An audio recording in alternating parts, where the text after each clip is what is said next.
of revenues, administrative department budgets, maintenance budget, general assistant budget, and the social services agencies. Also, one of the first things that we need to do is just to adjust the schedule from this point a little bit. I want to carve out, on May 10th, we had the library in with a number of other presentations, and what I'd like to do is find another date to have the library come in by itself. So just wondering if we want to look at that week of maybe a Wednesday or a Thursday of that week to have the library. Does that work for everyone?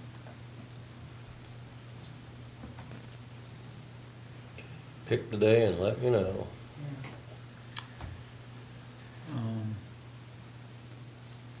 Wednesday's better for me, the 12th of that week. All right, then let's 12th work for everyone else? Yep. 6 o'clock? Okay. So we will move the library to Wednesday, the 12th at 6 o'clock. Manager Mosher, can you convey that to? I will. And then everything else will stay the same. We probably have to do an update to the public announcement, I would think, just to make sure that that change is noted. Also, this is just a reminder that this is the first meeting that we are resuming our normal process in terms of public comment. We will not be monitoring emails during this meeting or any other future meetings. Public comments can be made as they used to be made in person. The public is certainly welcome to send the council, any member of the council, the whole entire council, your thoughts and comments, and we certainly review those as we normally would. But during meetings, we will resume. We have, as you can see, for those in the room, we have an overflow room in the auditorium, and so that individuals can participate and we can maintain the distancing that we need. But I think we're at the point now where we're able to do that and resuming the normal processes. So with that, I will turn it over to you, Manager Mosher, and we'll let you take it away with the introduction, and we'll move from there. Thank you. Yeah, so just for the council, so the council's aware, all the department heads that will be presenting tonight are present and accounted for. Many of them are in this room. Some are upstairs in the auditorium. As you can see, we're at capacity here. So with the exception of one or two department heads, the plan is not for them to come up and line by line item go over their budget, but simply for you all to have, if you have any questions specifically about any of the budgets that are being brought forward tonight.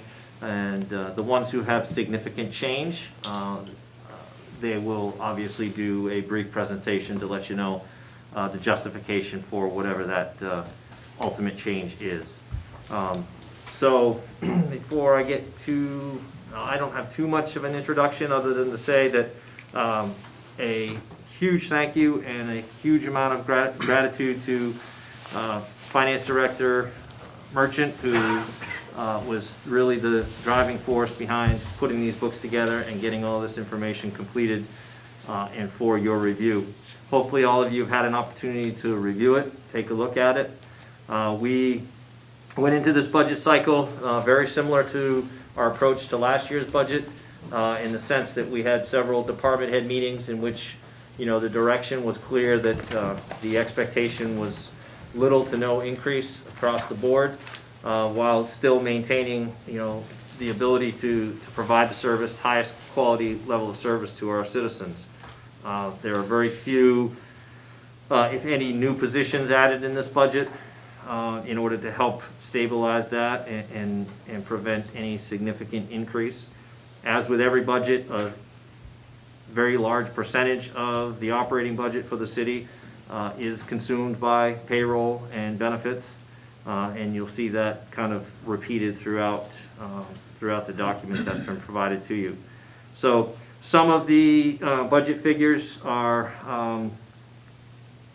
estimates, I guess is probably the right word, right? Jen, estimates on some of the, some of the total, specifically dealing with some of the revenues, and dealing with some of the state sharing information, because obviously we don't have solid figures on all of that at this point. But all in all, I think the budget that's been presented to you, one other thing, the social services and some of the other outside organizations, we left their budgets intact as requested for the council to review and ultimately make the decision on those requests, as well as when we go forward to the capital improvements, you'll see that although we did reduce some, and we did do some work on some, all of those proposals have been brought forward for the council's consideration. But outside of that, I think the staff did an outstanding job, the department heads, at saving where they can save, and presenting budgets that are appropriate, and ones that I think the council will be appreciative of. Thank you. Any questions? Not yet. Not yet, all right. So we can jump right into it and walk through the revenues. I think section 3. Yes. Jen? A lot of the revenues I just flat funded from last year. There was a slight increase for the state revenue sharing and the Betty reimbursement, and the homestead reimbursement.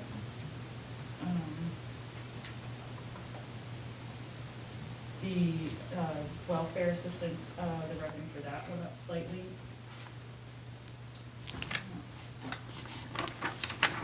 I think that those were really the only significant changes that we had.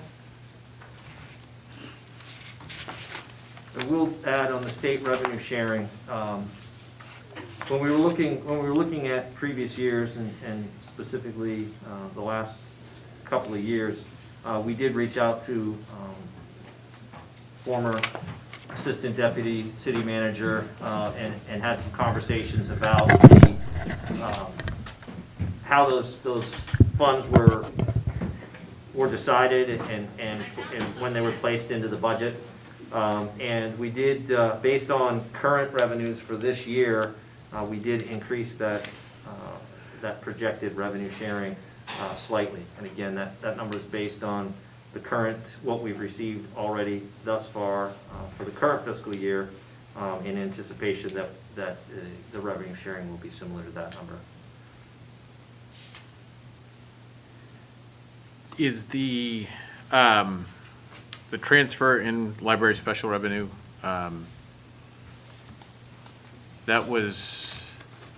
that's not going to be there this year, is it? No, it's not. That's on the second page, Oh, the second page, yes. down towards the bottom. It's 56,800. I thought it was just the library assigned the 100,000 we were taking out. Or we leave it in? The 56,800 is in her budget, and that, We can just deal with it when we meet with the library. well, that's their investments and their interest. Okay, so it shows up there, okay. Yeah. Thank you. Jen, on the intergovernment revenue, the first item, park fee share, what is that? Honestly, I'd have to do some research on it. There's an account there, but there's never been any money in there, so I'm not sure. Why don't Honestly. we, if it isn't necessary, why don't we just drop it Sure. as an account in next year's budget rather than keep entering zeros on it? Sure. I don't believe that we've ever had anything in it. No, I don't. That I can recall over the last several years.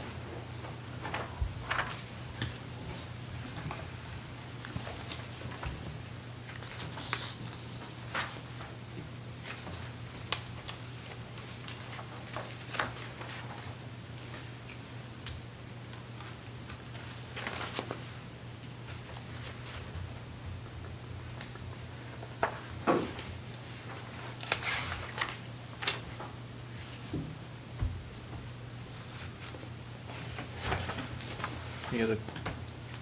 Last year on the resident trash sticker revenue, we had, 3 weeks where we weren't doing any stickers.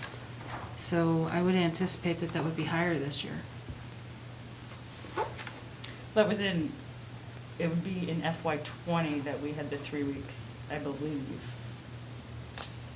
In FY '21, I'm trying to think of which weeks they were that we.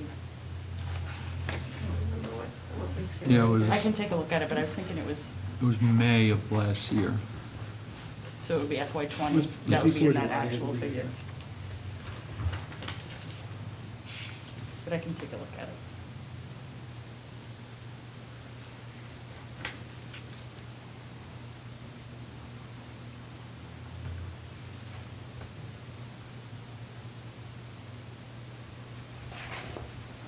And you've got TIF revenue is up significantly. Is that, was it more property in the TIF this year? No, it looked like last year's number, the expense number was put in, not the revenue number in the book. Oh, okay. So it was just a clerical error.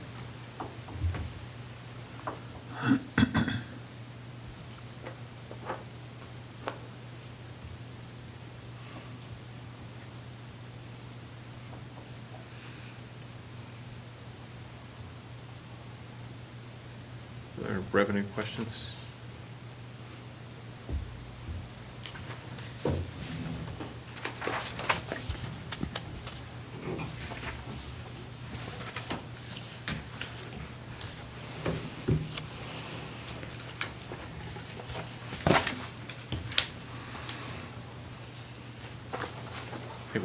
One of the things that, before we get to the end of this process, is just to be able to, especially some of the large items anyway, is just to kind of compare where we sit year-to-date with those items to see how that number's, if it's holding up, if it's on track, or since, so that way we can budget accurately, especially if there's a slowdown in some of the categories, like excise tax or things like that.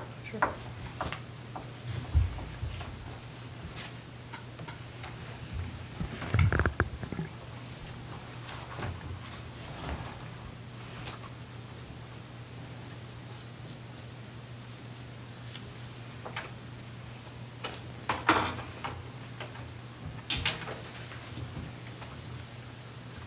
All set? Revenues? Everyone else set with the revenues? That's good. Do you want us to pause for? No. Okay, you all set? You go ahead. For now, okay. Anyone else? You all set? For now? Good for now. All right, so, we can move then into the administrative department budgets. Manager Moshe, you can direct us where you want to start with that?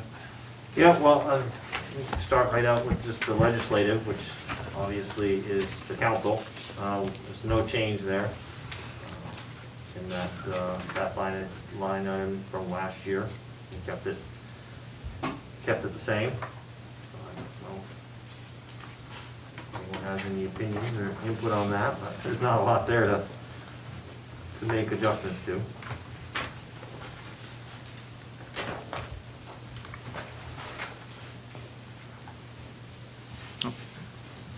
I don't think anybody's going to propose increasing it, so. All right, so moving right along into the city manager's budget, you'll see that there was a decrease there, and I took some money out of a couple of different line items.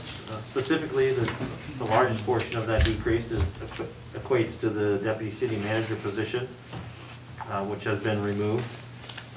Some of that was mitigated by the addition of the receptionist position in the lobby here at City Hall, which unfortunately is still needed due to COVID, and has been a really very well received position in the city.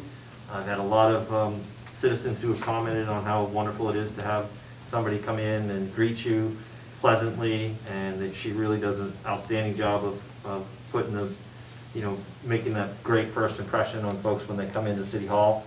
And then she's able to direct them to the resources that they need. And unfortunately, with the COVID restrictions and so forth still in place, and our crowding issues upstairs, specifically in the office space, they're still requiring folks to come down, city staff to come down and meet with individuals here in the lobby, because we just don't have the space for folks to do it safely upstairs in those offices. So we've continued with that position in my budget. In addition to that, we reduced the travel and auto expenses since I have access to a city-owned vehicle. And the other reduction in the budget is for conferences and meetings. And that is an anticipation that if there are conferences, and which I have signed up for some, MMA and other trainings, it's all done virtual. So it greatly reduces the need for expenditures for hotel rooms or travel or anything to go distance to go to attend these trainings. So, and that's pretty much the manager's budget in a nutshell. Happy to entertain any questions.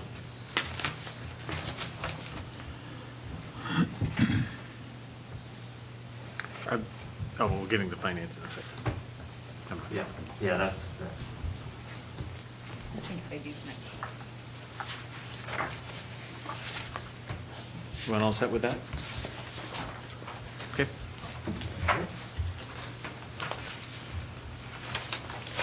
So, city clerk, Heidi's budget.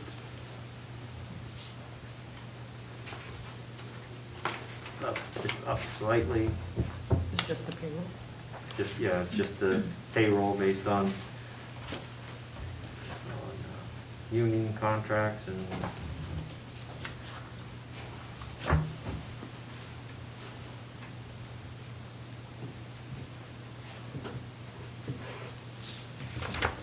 Hearing no questions.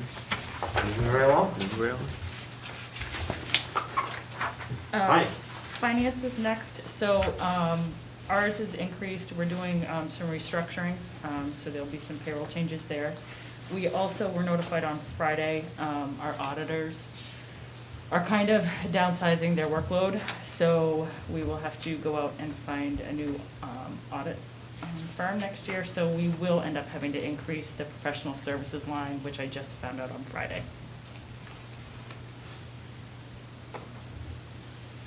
We are hopeful that prior to any final passage of the budget, that we will be able to lock in that finance budget Yeah. much more accurately based on the decisions that we're going to be making over the next several weeks regarding positions. So, My other increase was in office equipment, because we're going to be putting a cubicle out for the tax collector. We're gonna be moving them from the back office to out front. So that was the other expense for us.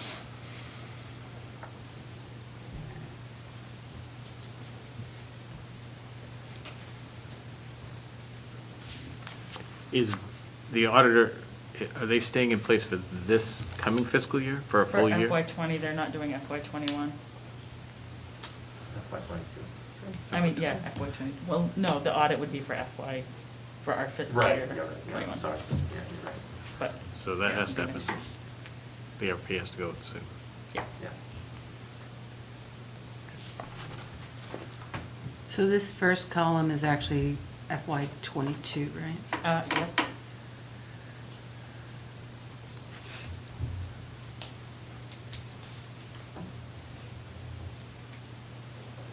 But that number reflects all of the restructuring for a full year, the new positions. and Yes.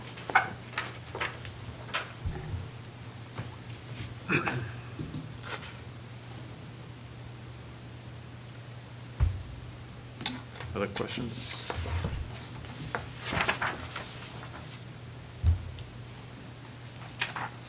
Hearing that, that's our rule. You hear no questions? fine. You move along. So, code enforcement, again, you're looking at a slight payroll increase.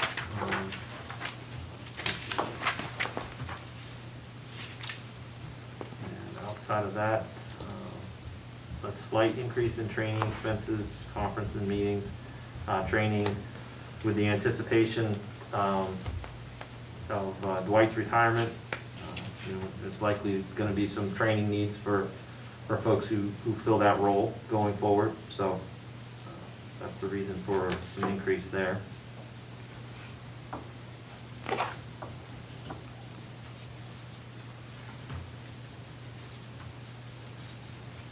If you have questions, they're sitting up in the auditorium, trying to hide, but we can see them.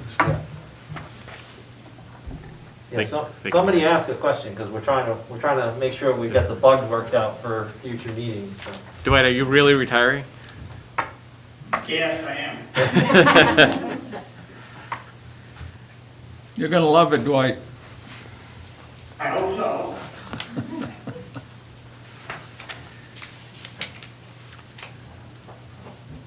All right, Moving right along. planning. Oh, man.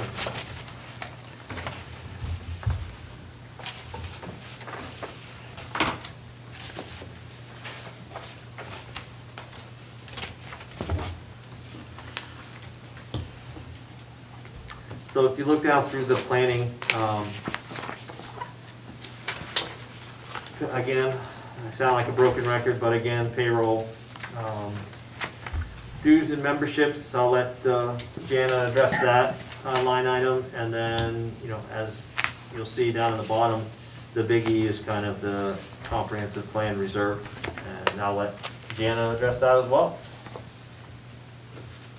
Good evening, counselors. Can you hear me okay? Yes.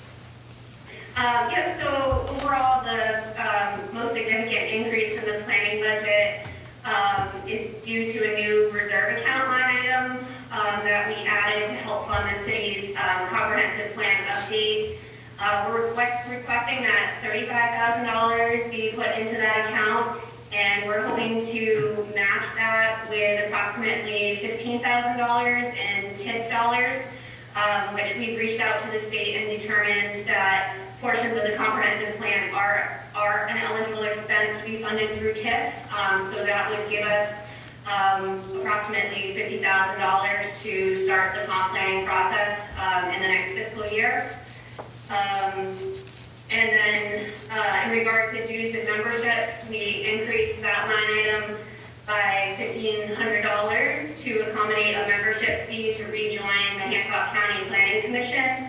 Our planner, Elena, who's in the room as well, and I met with the new director of the Hancock County Planning Commission to understand how that organization can support the city. And it was determined that there is value and benefit to the city in our being part of HCPC. So we're happy to provide further details on what those benefits are, but we included it in our budget request for this year.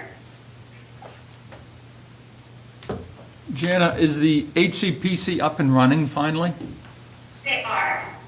I know I remember the presentation last year. There was a lot of, we hope to, and I think we can kind of talk. It didn't sound a whole lot promising. What has changed in the last year? Yeah, so we spoke with Jared, who's the executive director there, and had a conversation about how they can help the city.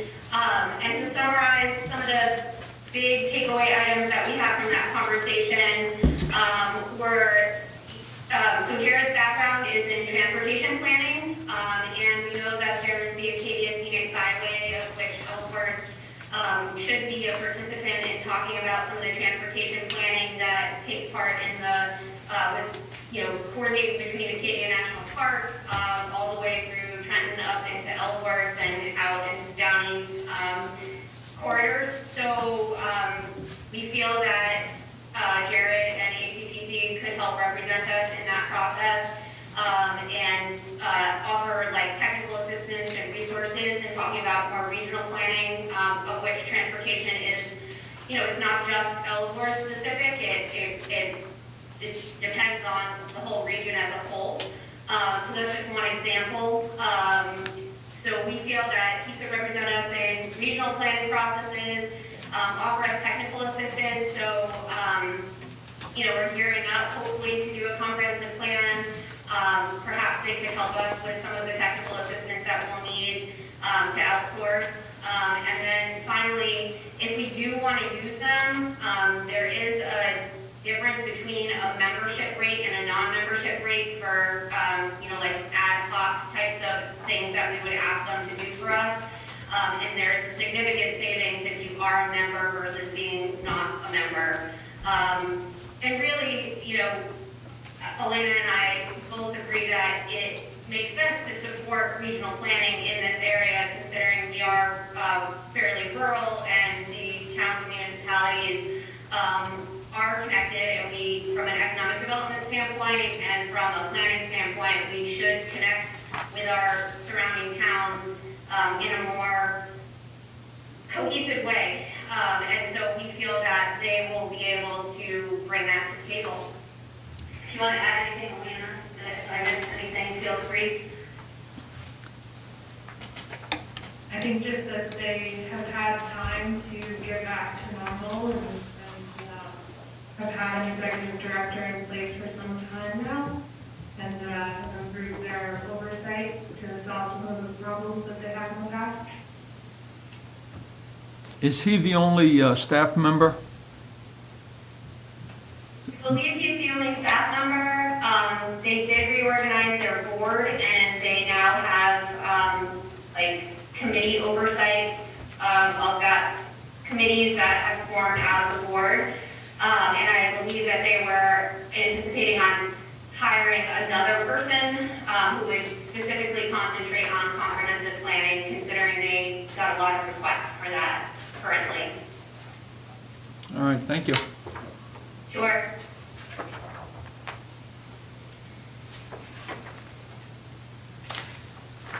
I should say that once we've gone through a department, if there are no other questions, your staff don't need to sit through the rest of it if they don't want to. Well, Jana will have another one, but Anyone else that we've gone through you don't have to sit around, unless you want to. We will take names, though, as you leave. the first. But feel free to leave. Does anyone else have questions on planning for Jana? Seeing none, we'll move on to assessing. And really, there's not much to say there. Larry did an outstanding job of offsetting his slight increase in payroll so that he's got a very, very minor percentage change. Do you want to say anything, Larry? This is probably the biggest drop in the assessing budget ever. It's just like everything else, the lodging, training, going down to other places for training and for hotel, the travel, the meals and all that, and that's a big drop. Plus, also, I don't know if you noticed, but in last year, there was some overtime money of $2,500, but I don't even think I used any of it last year. That was, the previous city manager wanted to move the commitment date up into mid-July versus the end of July. And I thought, oh, geez, to get that done, that might require some overtime, but I don't think we ever spent any money on overtime, so it's been reduced down to just $500, just in case we need it, but that was a big drop as well. But it is, I think, the biggest assessing reduction in the history of Ellsworth, though. We will note that. Keep it up. Thank you. Any questions? Okay, moving on. All right, legal services. you're gonna see a jump here, and the major driving force behind that is, as you'll see, labor negotiations. We have, three negotiations. We're currently engaged in one, the fire department, which is a difficult one at best. And then we have, potentially, Public Works, which is again expected to be another difficult labor negotiation, and then wastewater. So we increased that in anticipation that we will need the additional funds to get through those processes. And we came up with that number by looking back at previous years where there were multiple contracts and tried to narrow that down to what's realistic. Do we need to add any to legal services under ordinances to, for the new ordinance that we added to last Monday for code enforcement? We did increase under planning and code $1,000. He's gonna need a lot more than that. At the December meeting when it was first discussed, he was using the number 50,000, because a lot of those would have to be taken to court, and that's where the expense is. Yeah, I don't know that we need to, for this fiscal year, I don't know that we need to bump it that dramatically, because I don't know how many of those are gonna get to that point in the upcoming fiscal year. It's a process that takes a fair amount of time. Yep. But I think it's worth the discussion with him, to see what he has in mind for his, the one that's coming in after him. So, Yep, we can definitely circle back around with Dwight and see what, if he thinks the likelihood of us needing to expend legal funds in this fiscal year for that purpose. And I would have us circle back on that particular discussion, because I think if we can find some, I'm thinking potentially the new funding from the feds, using some to seed it. We had talked about potentially any sale of property would seed the account and keep it going. correct. So I think if we can come back to that before we end this budget, to talk about that, to see if there's a way to set aside and create an account, because that's going to be an ongoing expense once that ordinance gets enacted, and that would be a much better way to fund that ongoing than it would be to have to guess each year. Absolutely.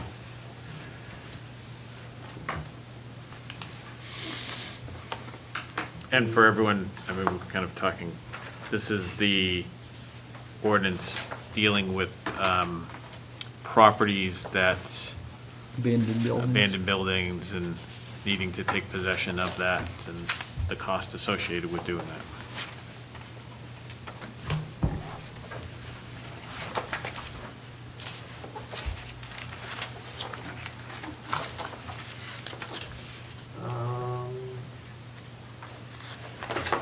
Anyone else have anything else on legal services? Questions on any of those?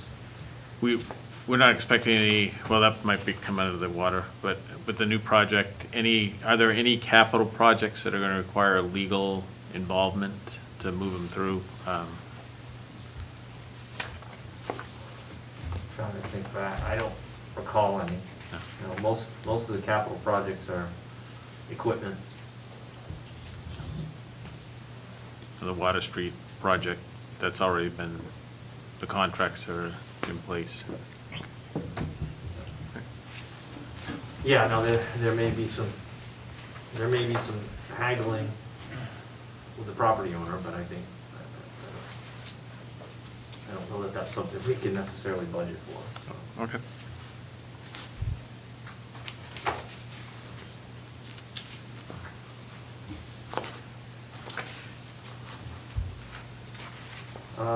Next, moving on to elections.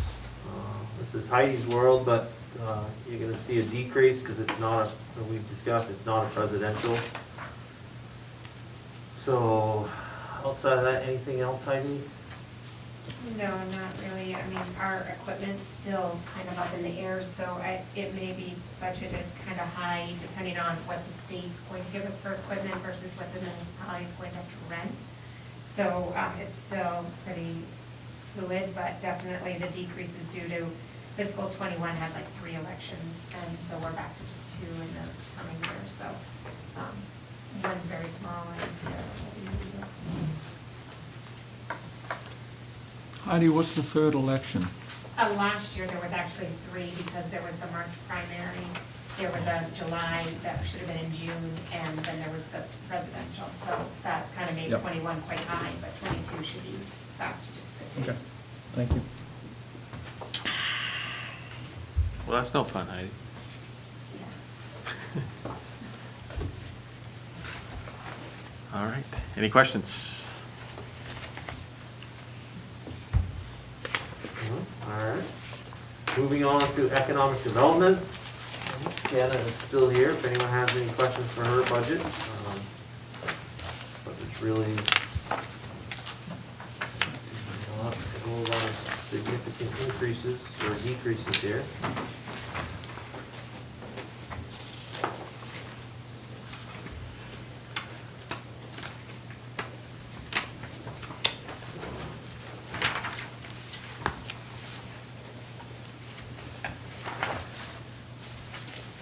Do you think anything, I know it might be too soon, but we're talking about trying to, and I know it happened before the fiscal year, but it will carry into the fiscal year in terms of costs with, just with the planning around anticipated tourists and the discussions that we're having about marketing and messaging. Is that accounted for in this, or is it not needed? Do you think you'll expend that before you get there? Yeah, it is. So there should be money in the printing and advertising budget, as well as the professional services budget, economic development services, all of those to be able to help accommodate any deliverables that come out of those meetings that we have lined up.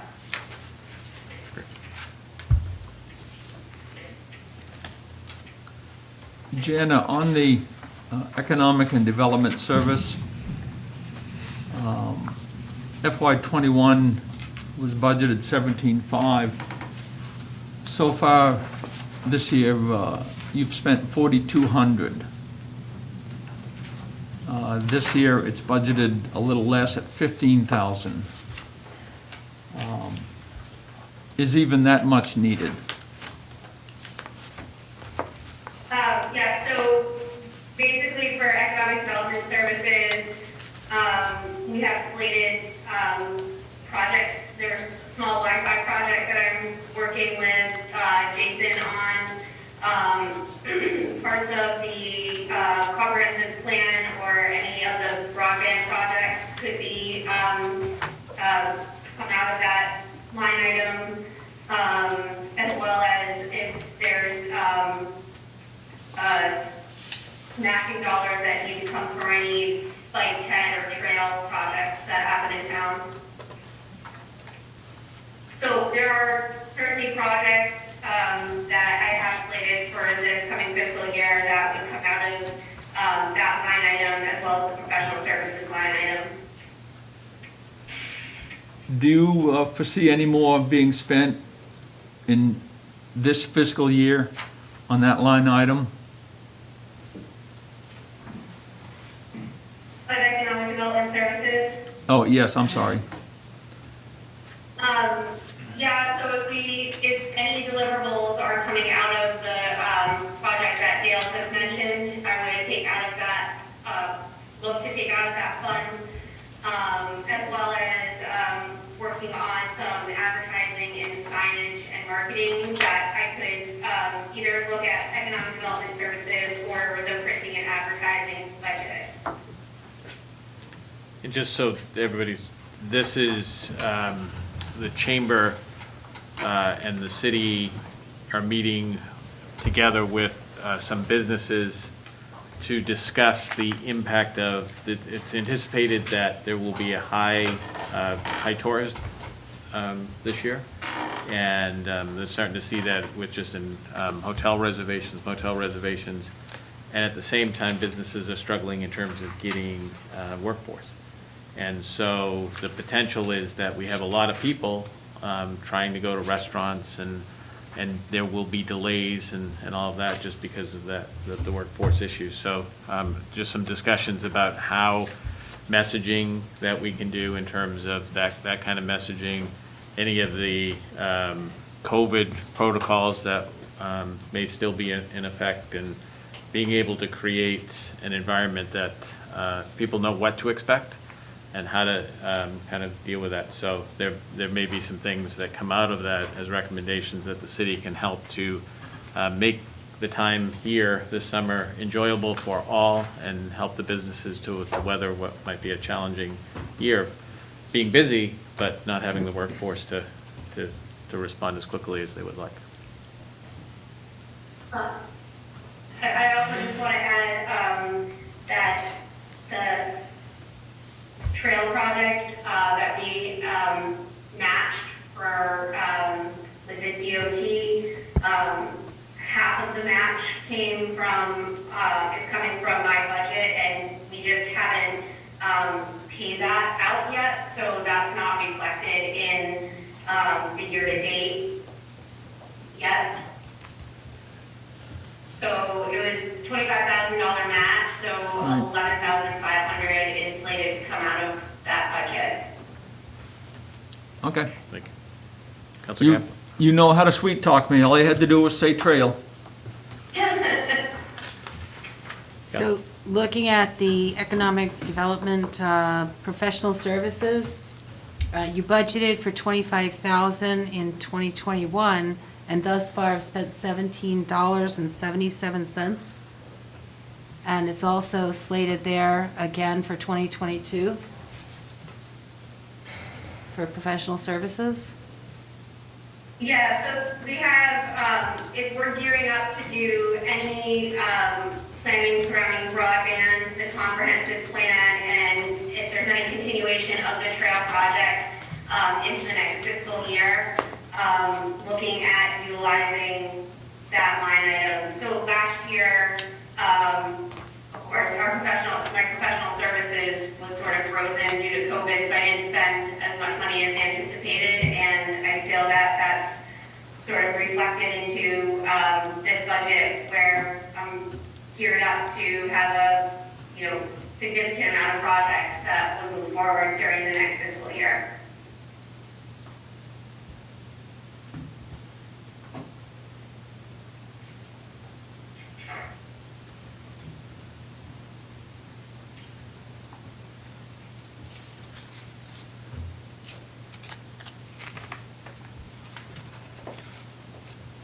Any other questions?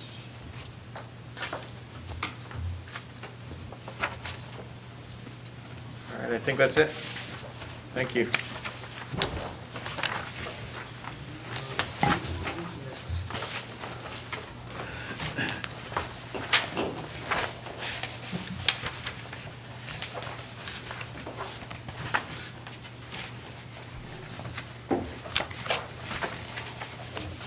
Acknowledge. Nice piece. He should come in any minute. Yeah, with his hand out.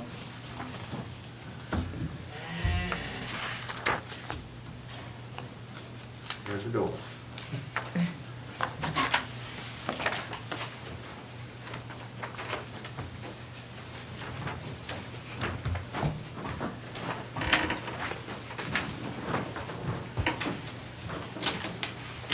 Good evening. I'm bringing you a budget request. I have approximately a $35,000 increase this year in my request. Approximately 15,000 of that, 15,800 of that is what I would consider required expenditures related to either service contracts, maintenance agreements, things like that. And then I have another 19,000 in what I would consider new requests, The biggest one of those would be I have a $10,000 request for traffic signal engineering. I brought this request for the past few years, and it hasn't made it to this level. It's been cut at the manager's budget in the past. As you'll recall, a few years ago, we installed a new system for all of our signals to be interconnected, and since then, we've not invested any additional engineering money into utilizing that system. So our signals run year-round on a traffic plan based on August traffic counts. So if anyone's been trying to get out of the Main Coast Mall when there's no traffic on High Street and they're stuck at a red light, it's because, High Street demand is configured for an August traffic volume. You can throw Shaw's into that mix too. Shaw's, yeah, Main Coast Mall, any of those, side streets. So I'd like to, this is about half of what it would cost to get, I think, where we need to be this year. But it's a good step, I think, to take this year. So I advocate for that pretty strongly. We really should be taking advantage of that system we invested so much money in a few years ago, so. And Jason, that was which line item? That is under my professional services. So somebody comes in and reprograms based on? Yep, our the- engineering firm is Sebago Technics, and they actually have remote access to the system, so they can take our traffic counts and develop new plans and load them remotely. There are a couple of different options with the system that we have. We can do a time of year based plan. We can actually do demand based plans, so we can say when you see this level of demand, pick this plan. So there's several different options there, but we need an engineering firm to build those plans. I also have $5,000 in the budget for mapping software for the police department, which is something they'll use to map motor vehicle crashes, serious motor vehicle crashes. That goes along with their drone that they recently got. And there's $4,000 request for an interview room camera recording system. Those are the big additions in my request. Yeah, I can address a little bit of those two items. So the police department purchased a drone. We have 2 officers who are going to be receiving training, and will have permissions and licensing to operate the drone. And the main focus of the drone is going to be for traffic accidents. If any of you have seen when we have a fatal crash or a bad serious PI crash, we may have roads closed for an hour, or in some cases even longer than that, while our reconstructionist does the work that they need to do on scene. The use of the drone and this mapping will reduce that time frame in half. From what would take an hour to an hour and a half, we should be able to do in 30 to 45 minutes at the most. Because again, it takes all of the handwork, 2 men on the ground measuring everything out. We can map everything with the drone, and then he can go back and download all of the information into computer software that he has to put together his reconstruction report. So that's the mapping software is expensive. The other issue is the interview room, which we have in the PD, which is used extensively. It's used by the PD. It's also used by the PD for Project Hope. It's also used at times for our general assistants when there's no other place for them to meet with privacy. And the recording system that we have in there is pretty antiquated, and it's very difficult to use. It's very difficult to save the interviews and so forth that we need for court proceedings and as evidence. So this upgrade is to switch it out to WatchGuard, which is what we use in all of our cruisers, and it'll allow us to just keep one resource for all of our evidence, library evidence dealing with videos. So that's the motivation there behind that. No more 8-track? No more 8 tracks. Just a comment. Council Chairman Hamilton has always expressed a strong desire to running city equipment, especially snowplows. I'd volunteer to run that drone for you, though. You can leave him out of the equation. And They haven't let me. so you're not gonna get to. Moving right along. Moving right along. Does anyone have any questions on that portion of IT? Just one. The training expense, Jason, Yep. $5,000 currently, and right now you're at a whopping 0 that you've used. Well, in the past year or two, we've used that for the Munis PACE training. I don't know if that got charged, I'd say it maybe didn't get charged out of there this year, but in the past, that's where we've been taking that. The PACE training is where we meet one-on-one with Munis trainers on individual modules, and have kind of like a one-on-one training session. So that has been coming out of there, but maybe it didn't this year. So, and honestly, we haven't been to any training in probably 2 or 3 years ourselves, other than the Munis training. So I would like to try and resume some of that this year. Okay. Kathleen? Some of these items you said are for example, the interview camera and the drone training for the Ellsworth Police Department. So why is it exclusively on the IT department as opposed to a shared expense? So the IT department budgets all software and hardware for all city departments. So any technologies, hardware and software is under the IT budget, not the, like, police or assessing or code enforcement budget. Except for water and sewer. Water and sewer technology is budgeted because they're a separate Enterprise. fund.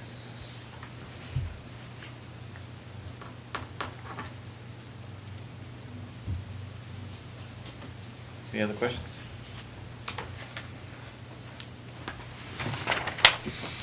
So you can leave the room, but you can't leave the building. We can't go far because we've got. Is COVID. broadband next? Yeah. Yeah.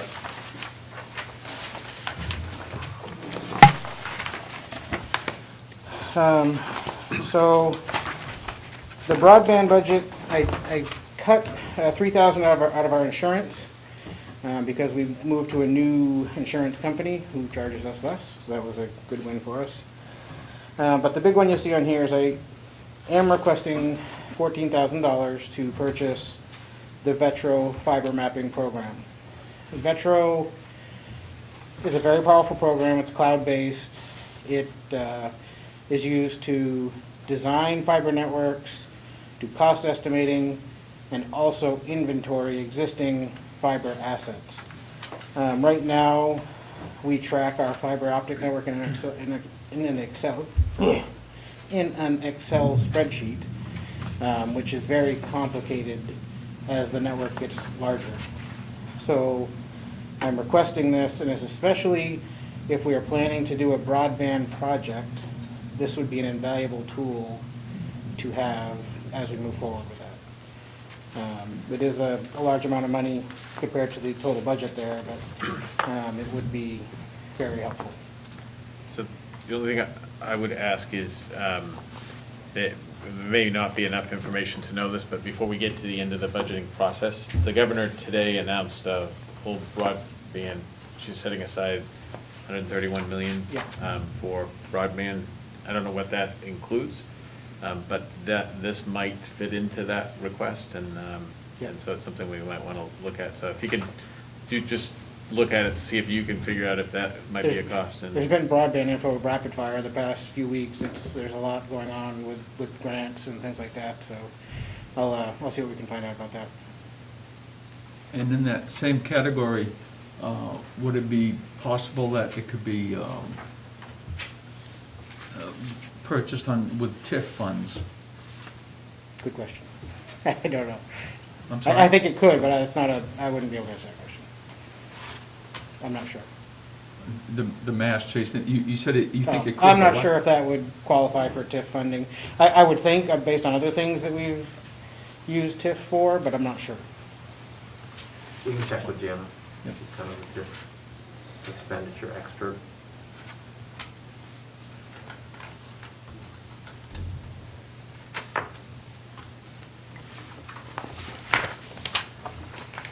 Any other COVID-related questions? All Moving Move on. on to joint office services. Thank you, Jason. There's no change here to this budget.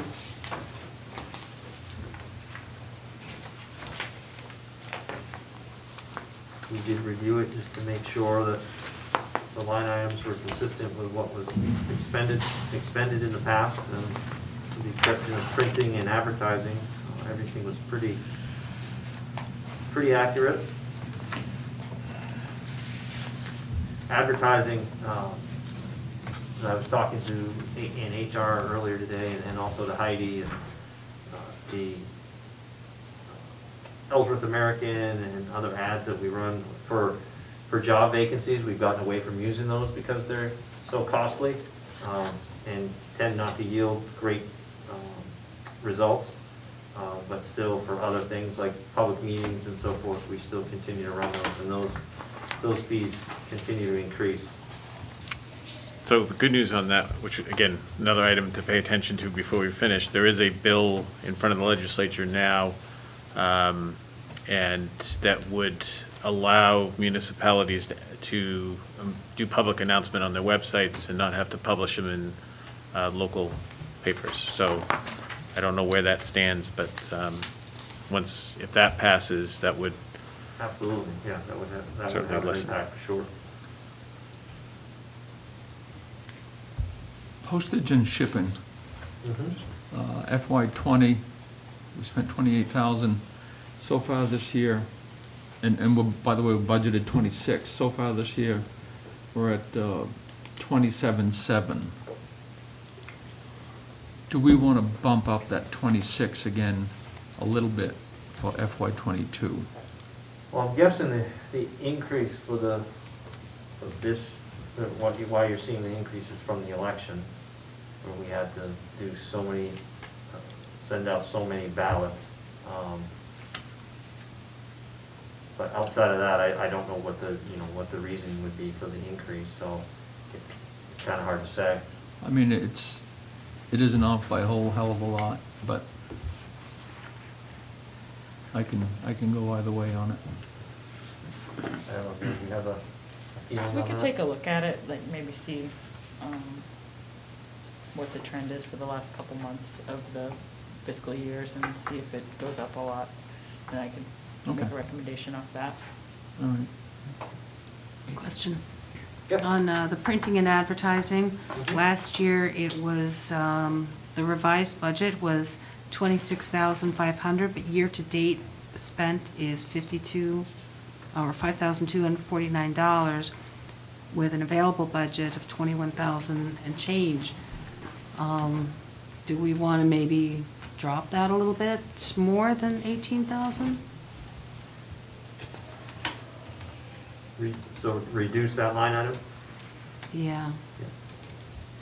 Yeah, I think that's definitely something we can take a closer look at. Yeah, that's where our public notices come out of, Yeah, that's so. just- the big thing, is the public notices, that's costly. And certainly if the legislation that Dale's speaking about goes through, then that would dramatically impact that line item and allow us to reduce it considerably. And I think we had increased it for FY '21 because the Ellsworth American had raised their rates. That's why there was such an increase, but we could definitely lower it.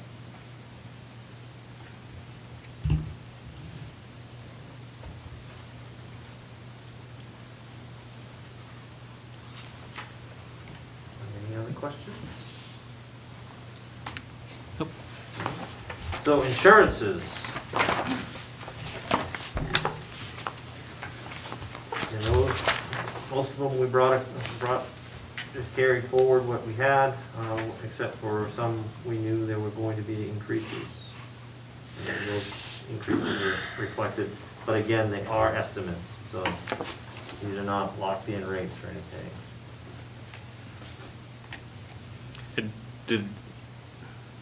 These all are fiscal year, right? Or any of them calendar year, I guess is a better way of saying it. I don't know the answer to that question, You'd Dan. have to take a look on that. I'm assuming they're mostly, probably health insurance is probably calendar year, but these are probably all fiscal, so.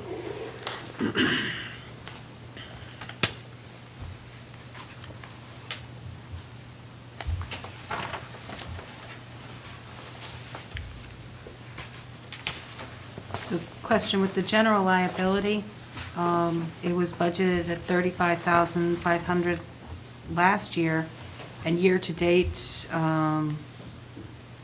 it has spent 28,000. Do you anticipate spending the additional 7,000 this year?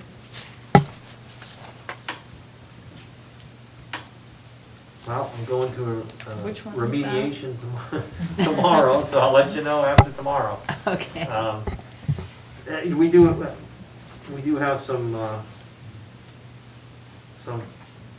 issues pending that could absorb the rest of that, the general comp liability. Yeah, we'll take a look. Yeah.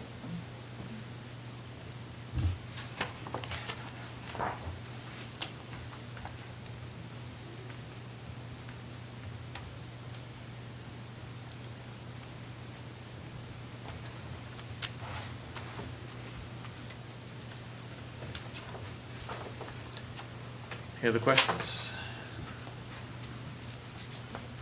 I do believe we will expend the rest of that, Michelle. Ouch. For our property and casualty insurance.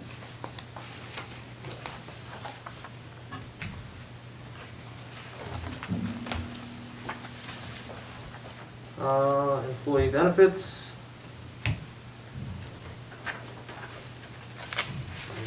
Pretty self-explanatory.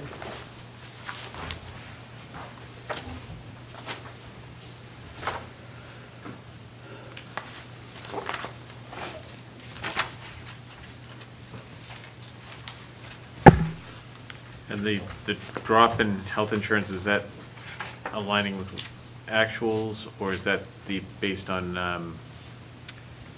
it was the way the plan changed and the utilization, so it's basically utilization.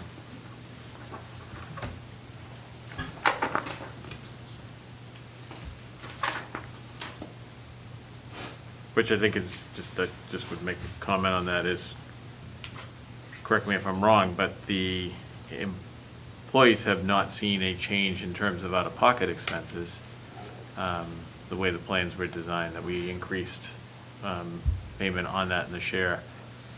But the way that it's funded is different, which has actually lowered the cost to the city. Correct, yeah. And we're seeing that, and that was part of that change that we made a couple of years ago, so. Yeah, I mean, it's 49,000, almost to the penny, that we, savings.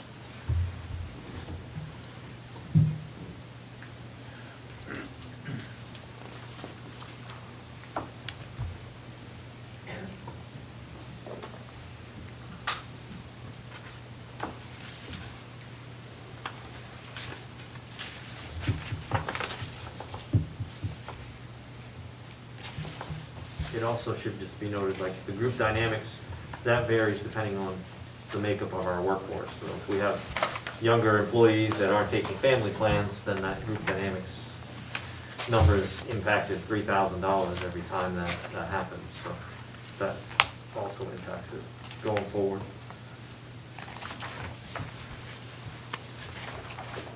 Jim, under workers' compensation, the current year-to-date, budgeted $88,000.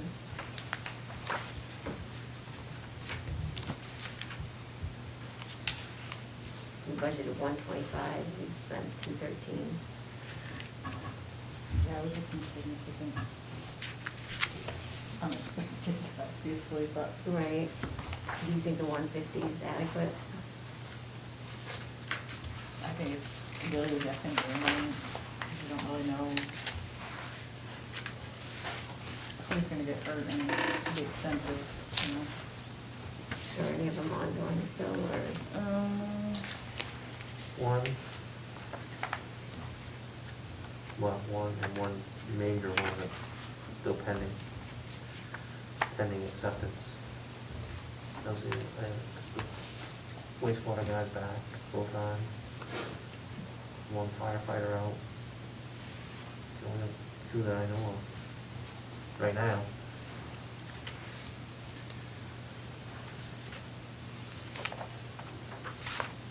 Take a look at it, maybe we'll further into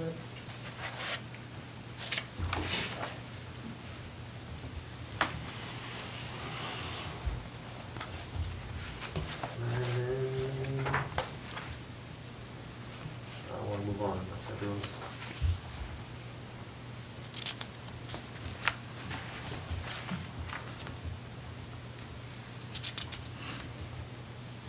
Everyone else set, or should we?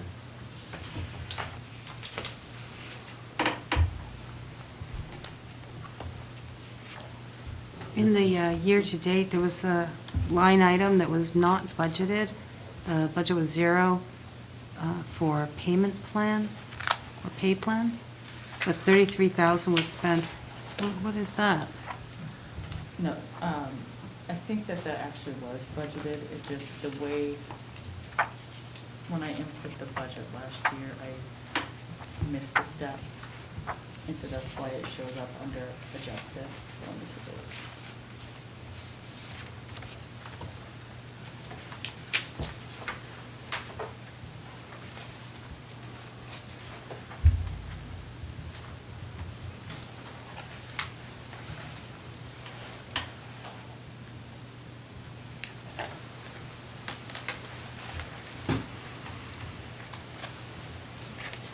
But thus far, nothing, so it's revised in the budget for 33,000, but then nothing was spent on it either, so it's coming up as a negative It's the 33,000. estimate for the COLA, for the cost of living increase.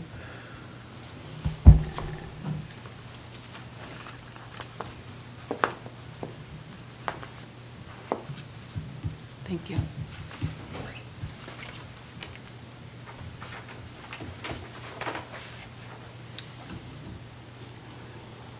Moving on, Move on? and then miscellaneous.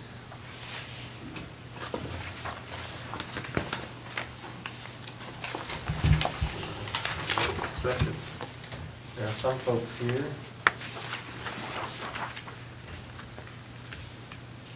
Any deliberations, maybe, yes, no?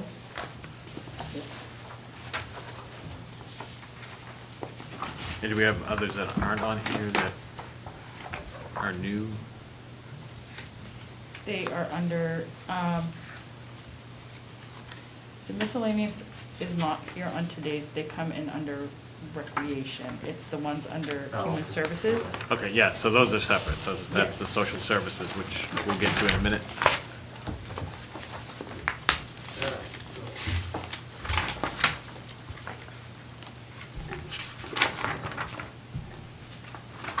So next up then will be maintenance budget, is that correct? Or is there- Can we go back to miscellaneous?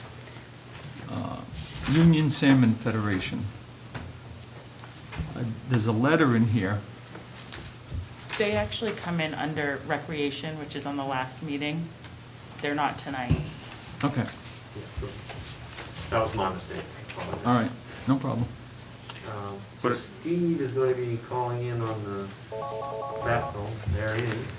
So is that, so all these, like Chamber of Commerce, Heart of Ellsworth, They come in the night of recreation. okay, so that's all those are we're gonna deal with later on. Yes, Okay. the ones for tonight come under. Steve, are you there? I am here.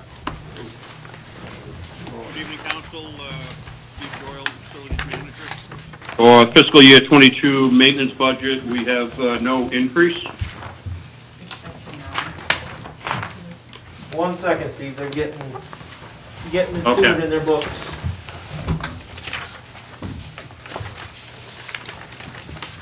What page, Jim? If you want to go, it's section 9, city building.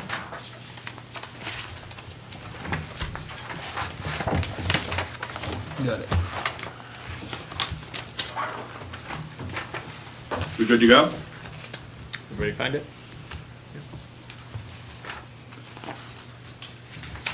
Yes, Yep, looks like it, Steve. What was that? yes. Yeah, go ahead. Okay, yep, Steve Doyle, Facilities Manager, City Hall. For the fiscal year '22 maintenance budget, we have no anticipated increase.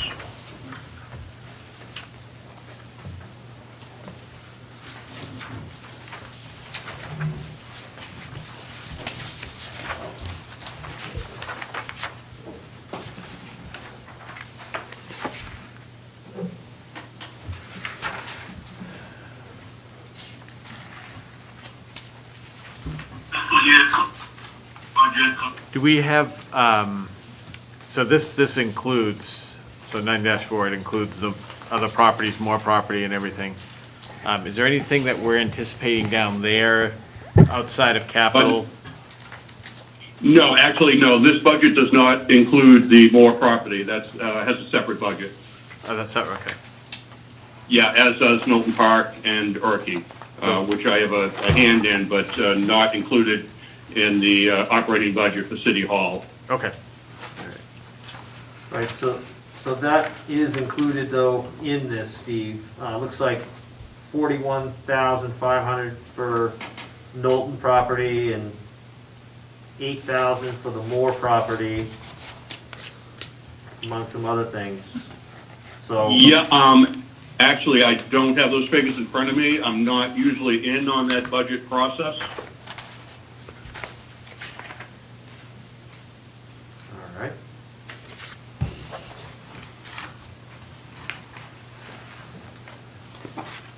Let's, I think I had checked with Lisa on some of this stuff, and there didn't seem to be any significant changes for those miscellaneous properties, so I just left it flat funded. Yeah, the only one that, it's a City Hall is fine based on, for me anyway, that there's not much, there's no change there. right. Those other properties, just like the more, just would be curious in I think terms that was of, the elevator issue. yeah, the elevator, and I'm just wondering if there may be, and again, this is, as we get closer to the end, might be able to have some of the answers to this, just in terms of that space, and are there any expenses that need to be covered by the city, that isn't covered under the lease and all of that? Yes, the city is responsible for, a major portion of the maintenance cost at Moore Community Center, such as the elevator issue that we did have.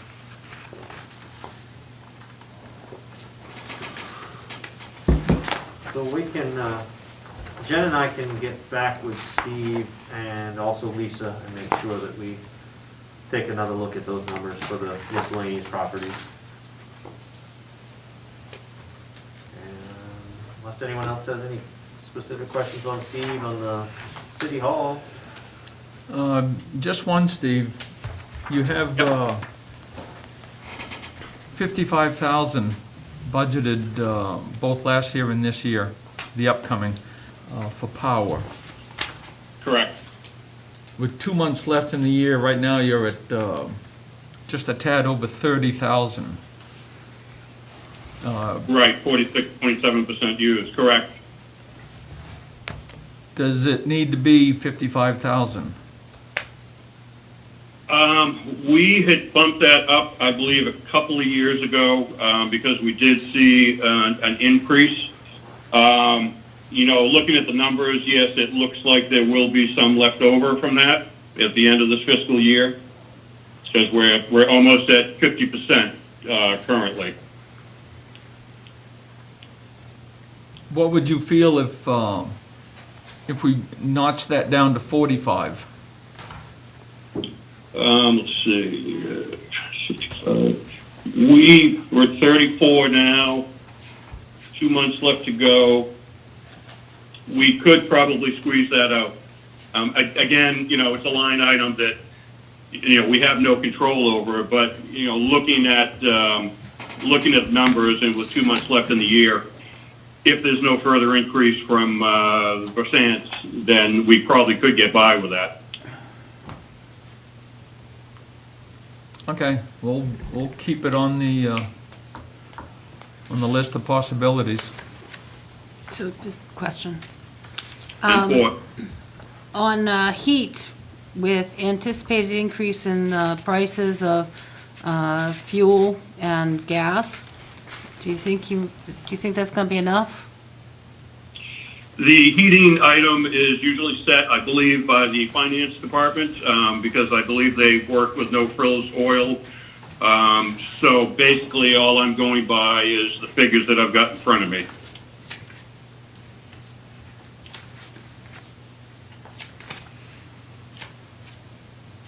We do have a contracted amount for the fuel.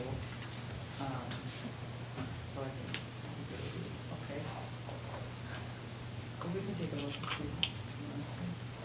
Yeah, I'm just concerned with the price of gas and the price of oil going up right now, that it might fall short. And when does that price lock end, do you remember? I think we locked in the fall. I'll double check the date of when we locked in, but I'm pretty sure it was in the fall. As far as locking it in, we've been all over the board on that over the years. You know, sometimes we've done it as soon as April, other times it has been, you know, well into August or September. So, Yeah, I'll take a look at the contract tomorrow to double check. I don't remember the date off the top of my head. hold out for $1 a gallon. All right, any other questions for Steve? All right, Steve, you're off the hook. Thank you. Thanks, Steve. Okay, thanks. Have a good one. Jen, just a quick question. Do you know what the transfer of the 10,000 in for the power was? I think that was encumbered from the previous year.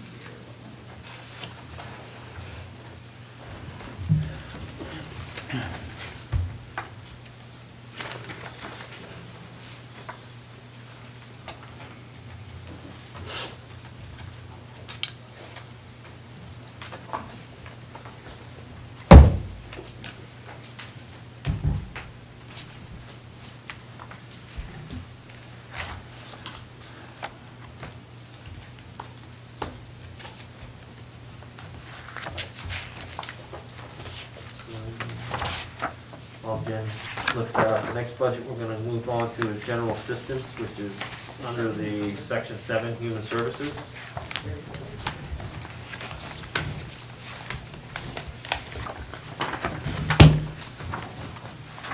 And our esteemed general assistance director is here.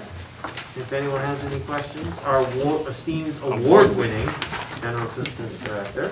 Maybe why?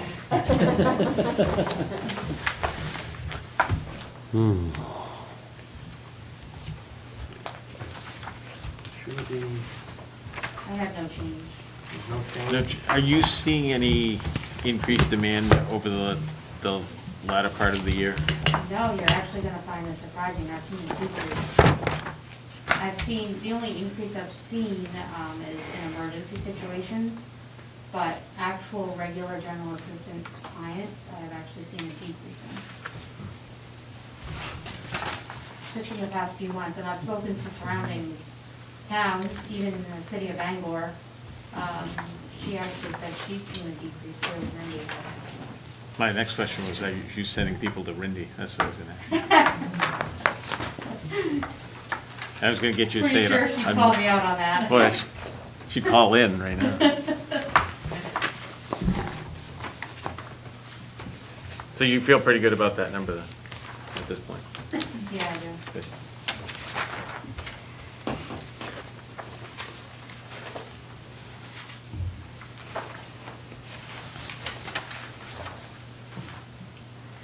All right, any questions for Tina? Seeing none? Move on to health and social services. Probably just start right at the top and, We can have, if somebody's here representing, yep. we can. So I'll just go right down through, and if someone's here, they can speak on behalf of their agency. If not, we'll move right along. Eastern Area on Aging. Step right up. Thank you. Good evening, everyone. Yeah. Diane Walsh, the Executive Director at Eastern Area Agency on Aging. First, thank you for your support last year. We greatly appreciate that. I wanted to just give you a brief update on what we're seeing in the organization and the support that we've been providing over the past year.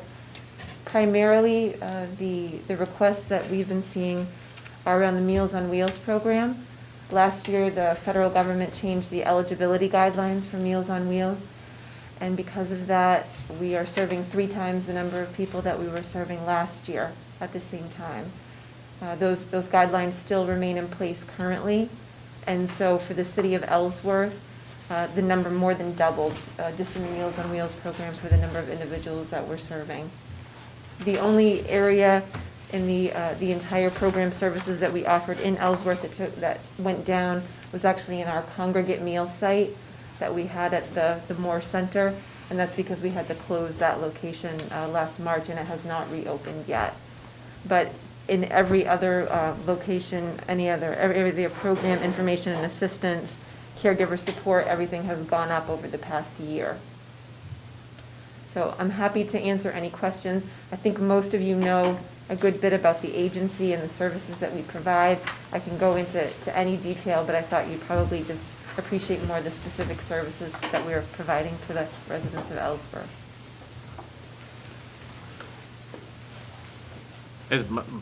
My question is just in terms of the scope of services you provide to citizens in Ellsworth, that $1,000 is a pretty low amount. Given the rise in what you're seeing with Meals on Wheels, and are you seeing a greater demand in Ellsworth as well? Yes, we are. Services Yeah. We did, the agency did also receive, like many other organizations, federal funding through the CARES Act and the Families First Act, so we did receive some of that funding. So we're not asking for any increases from any of the towns this year because of some of that funding that we did receive. But, but there was a more than double increase for the Meals on Wheels program in Ellsworth.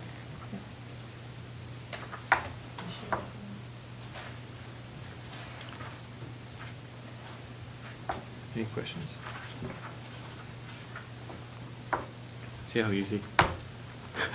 Just like that. Just like that. Thank you, everyone. Thank you. Thanks, Dan. Down East Transportation? I have a note, Paul Murphy, the executive director, is not able to be here. He's willing to be available by phone if we have any specific questions, or we can connect with him down the line, but he did apologize for not being able to be here. And I just noticed the applications are not in the book. I'm not sure how I missed that, so I will get those for everybody. Yep. The request, just for everyone's information tonight, the request is, as you can see, $2,500 for Down East Transportation, which was the same as last year. Hospice Volunteers of Hancock County. I'm not representing them, but I am a board member, so if there are questions, I can answer. Okay. That request is $1,500, same as last year. Northern Light Home Care and Hospice, 0. Ellsworth Free Clinic, request is $1,000, same as last year. See no one here. WIC program. I think I saw Connie. Connie is here, and her request is $1,500, same as last year. Connie? Actually, I requested almost $10,000, but I only ever get $1,500, which we were very grateful for. But I would love $9,900. Reach for the sky. We have seen our numbers kind of stabilize. They were trending downwards just because WIC is, to be honest, kind of an antiquated program. But last year we did implement the EWIC EBT cards, which led to a lot of me driving around Hancock and Washington counties to help the stores try to tackle some of the road bumps in that space. And then we got kind of blindsided with a $30,000 budget cut, so that was fun. But yeah, we found some places to cut the fat, but trying to squeeze a little bit of money out of each town, just a little more. When you say it's an antiquated program, My boss probably wouldn't love me saying that. I'm sorry? I said my boss probably wouldn't love me saying that. I was on We WIC won't tell as a, them. huh? We won't tell them that you said it. I was on WIC as a baby and then was a nutrition counselor and now as the director. The program really hasn't changed all that much since 1990 when I was on it for the first time. So we're working on some advocacy at the federal level to change the food package, make it more culturally. But it's still being used, it's still necessary? Oh, yeah. Okay, that's, Babies still need to eat. Every day. all right, thank you. Yeah. The program it's federally funded though, correct? Yes, it's kind of like a quilt. We get federal funds and then municipal funds and state funds and MFP. Maine Family Planning is the umbrella organization for Hancock and Washington County, and they kick in some too. That's it. Any other questions? Thank you. Thanks. Thank you. Next up is Friends in Action. Cooper? Hello, my name is Jo Cooper. I'm the Executive Director of Friends in Action. I'd like to first of all thank the City of Ellsworth for your support. Over a number of years, it's made a huge difference to Friends in Action. We serve older adults and people living with disabilities in Hancock County. I would say that about a third of the people that we help live in Ellsworth. And we help directly with our volunteer services. We're helping with transportation at no charge, with chores and right now a lot of yard work, that kind of thing, help with simple home repairs, and especially during COVID, we've been doing a lot of grocery shopping, food pantry box deliveries, hot meals. We pick up groceries and deliver them to the door. And we have a program we've started called Vaccine Buddies, where we help people to not only find an appointment, register for the appointment, but we can provide the transportation to the appointments and remind people of the appointments. We've helped about 175 people in Hancock County and beyond, but I would say about 50 Ellsworth residents with that service. We've done, since COVID, our transportation requests went way, way down in the beginning. They have begun to come back.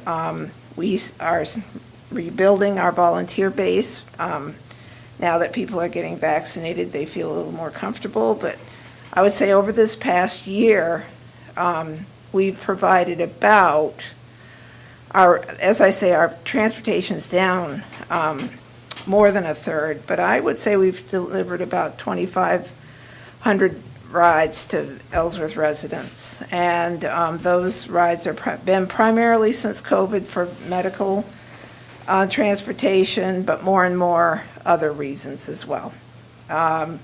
We recently provided, through some grant funding, we built a ramp for an Ellsworth resident. He's been diagnosed with ALS. It was a really urgent situation. And we've helped a couple of other residents with some step repairs, and if they can help us with the materials, it's really great. If not, we provide it for them through volunteers at no charge. So I'd be happy to answer any questions. And this is only about the volunteer services that yes. Any idea when you'll get the exercise program back up? Well, that's part of the senior center, and we're actually talking about some external things, which will happen, I hope, within the next month. And we're doing a very small, using a room to do, and we'll open up our fitness center to people. We're not requiring a vaccination, but we're strongly encouraging it. Our population really would prefer that. People are so much wanting to get back together. It's just very, very, very deprived, I think, this year. So we hear it a lot. We've been lucky that we've been able to keep a lot of our other programs because the need has been tremendous. And we'll have an outdoor exercise area very soon. Work on that will start. That's a partnership with the City of Ellsworth at Knowlton Park. And that will start, I think they're breaking ground this week. So we're pretty excited about that, and it couldn't be better timing for all of us because it'll be outdoors. It'll be a wonderful, it's a wonderful location. So I think it's going to be a real benefit to the city. We could strategically locate a couple of our counselors who can administer vaccine next to you. Perfect.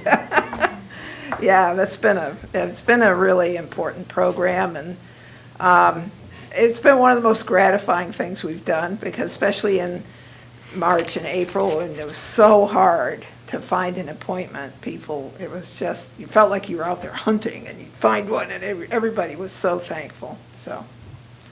I also want to publicly thank you and your organization. At the beginning of COVID, you really, as a community member, with the needs of the school and the hybrid and childcare, you graciously left your facility. And I know you got hit with COVID differently, and it impacted a lot of what you did. But you made that happen, and you made a resource available for families so that the parents could continue to work while the children were where school was hybrid. It really made that possible. So I just want to extend that appreciation, because that really made a huge difference for those families. I think the thing with Friends in Action is that while it is seemingly a specialized service, it truly impacts the entire community and families and people of all ages, whether it's a family member, somebody, through their work or whatever. And it really highlighted how important it is for the community, I think, to pull together the best we can. And I look forward to had a chance to meet some of your members and you going through your process, and I think there'll be some great things happening. So. Yeah, we're really excited. We've really taken the opportunity to rethink our programming, and it looks very promising. So if anybody has any other questions, I'd be glad to answer them now or at any time. So, thank you again. Thank you. Thank you, Joe. Red Cross, anyone from the Red Cross? Loaves and Fishes.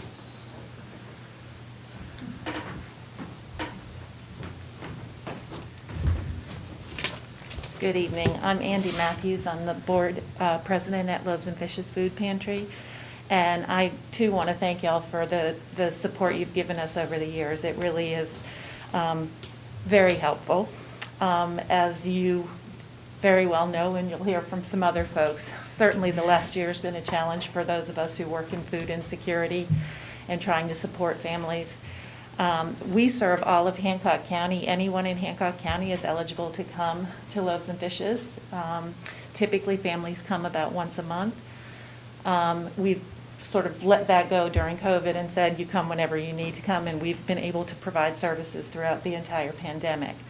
Of the people that we serve, of the families, 43% of them come from the city of Ellsworth. And we keep data based on the individual families, those unique numbers, but also how often they come.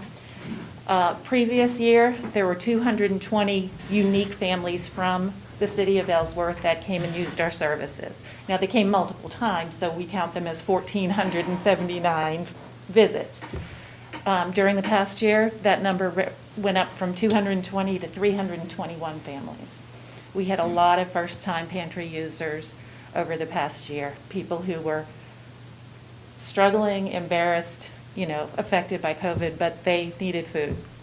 And so we're grateful that we've been able to be there to serve folks, and we're glad that we'll be able to continue. And so we hope that we haven't asked for an increase, even though our costs have certainly increased, but the community has really come forward and helping to support us. We get no state or federal funding. All of ours is only 9 towns in Hancock County support us, even though all the towns are eligible for our services. And then all the rest is individual fundraising on our part.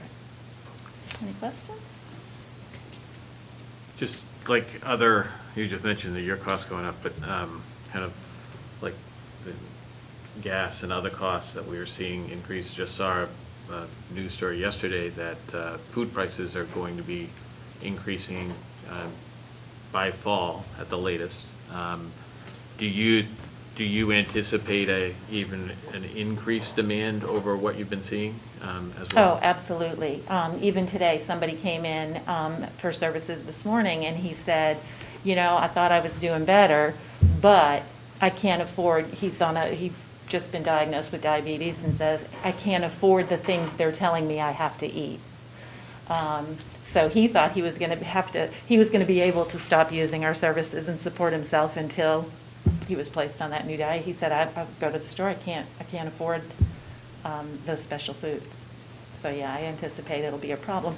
Part of the problem for us too is typically we buy our food from Good Shepherd Food Bank, but they've had problems with the distribution pipeline, if you will. And so we've had to spend a lot of money retail ourselves. So our costs increased as well because we make that trip to local grocery stores and Walmart and everything else. Every week we buy retail. You said 43%.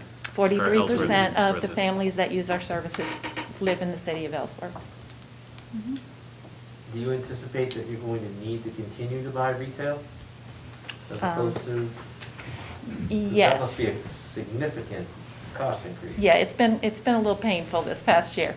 The reason I say we anticipate we'll have to, obviously Good Shepherd has limited offerings. So we want to be able to provide fresh fruit and fresh produce for our families because that's so expensive. But we don't get fresh produce very often and not a variety from Good Shepherd. Hannaford and Walmart provide us with cold foods, things that are close to expiration, but they are just that close to expiration. And if you come to see us once a month, they're not lasting. We're hoping to increase our services to allow you to come at least twice a month too. So we anticipate we'll be purchasing that fresh produce. Same thing with meat. The meats that are in the proteins that are in the pipeline are pretty limited. USDA provides us mostly pork, sometimes some chicken. And so we have been purchasing a lot of our proteins too. When you purchase from the local retailers, are you able to get it at a wholesale cost? No, sir. Now, Hannaford and Walmart are huge supporters of us.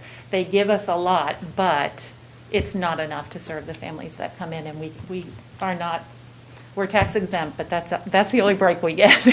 So if we buy personal hygiene products, we can get that tax exempt, but otherwise, no. Are you able to buy when items are on sale?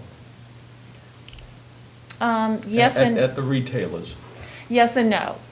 We have limited storage space. We have been really blessed with 2 local businesses who are giving us free storage space. Maine Shellfish has 7 pallets of frozen food right now that they store, and we go over and get it as we need it. Mm-hmm. And Mark and Kathy Remick have given us a storage unit at no cost to us for dry goods, because our entire building is 1,200 square feet.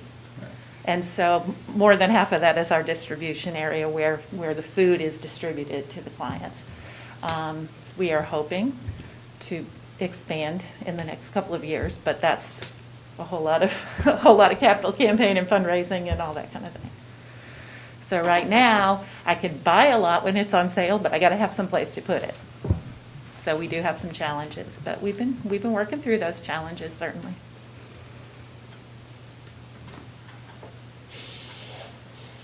Any other questions?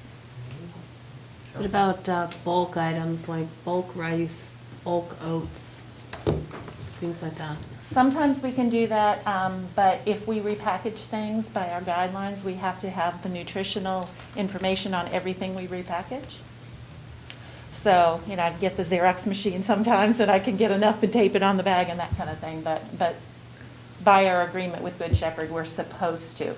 I know that a lot of pantries don't do that, but those are the rules so that people know the nutritional information about what we're giving them. Some people give us something they got at another pantry, and I don't even know what it is. because it's not labeled. You know, they repackaged from bulk, and I don't know if it's flour or powdered milk, or, you know, we spend a lot of time trying to figure that out. We don't redistribute that if it's donated to us. We are looking at, and I apologize, I can't think of the name of the company.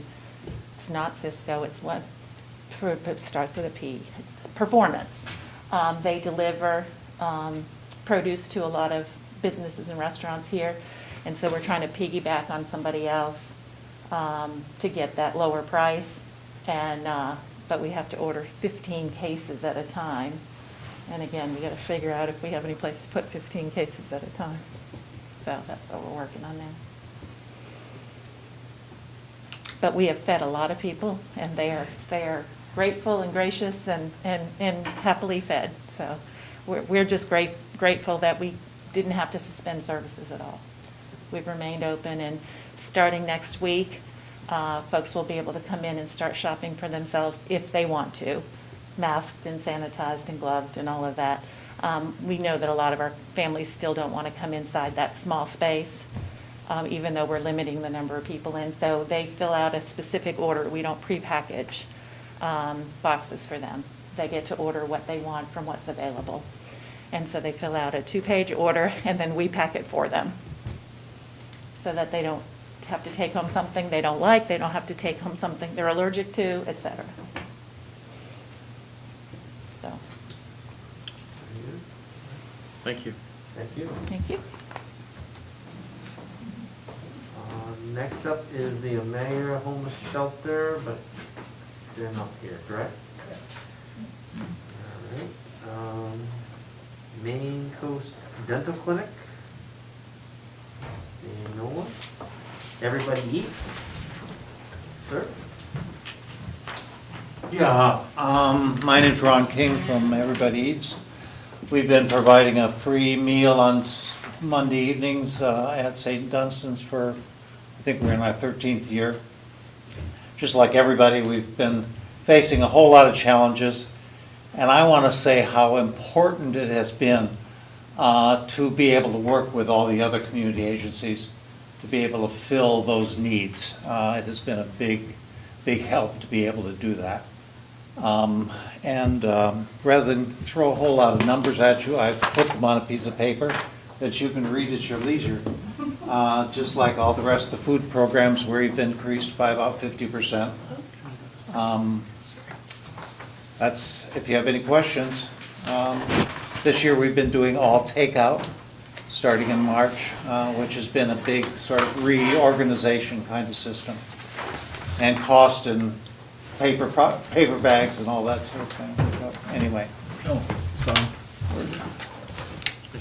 Any questions? And thank you very much for your past support, and hopefully we can have support in the future. Any questions? Thank you. Thank you.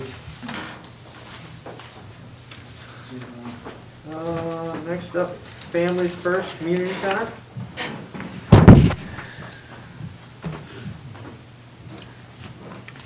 Hi, my name's Terry Willett, and I'm the board president of Families First Community Center.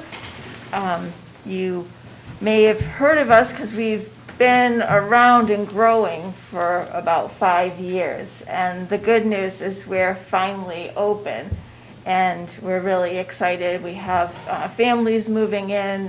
We're interviewing families, so we're actively looking for, people who don't have, are homeless or near homeless and have minor children in Hancock County. And the focus of what we have is we have a house for 6 families and a live-in person. But it's more than just the housing. Our mission is to break the cycle of homelessness and generational poverty. So what we really want to do is get people who are interested and committed to taking an opportunity to improve their situation, through different skills. Because a lot of times people who end up in that situation just never got those skills.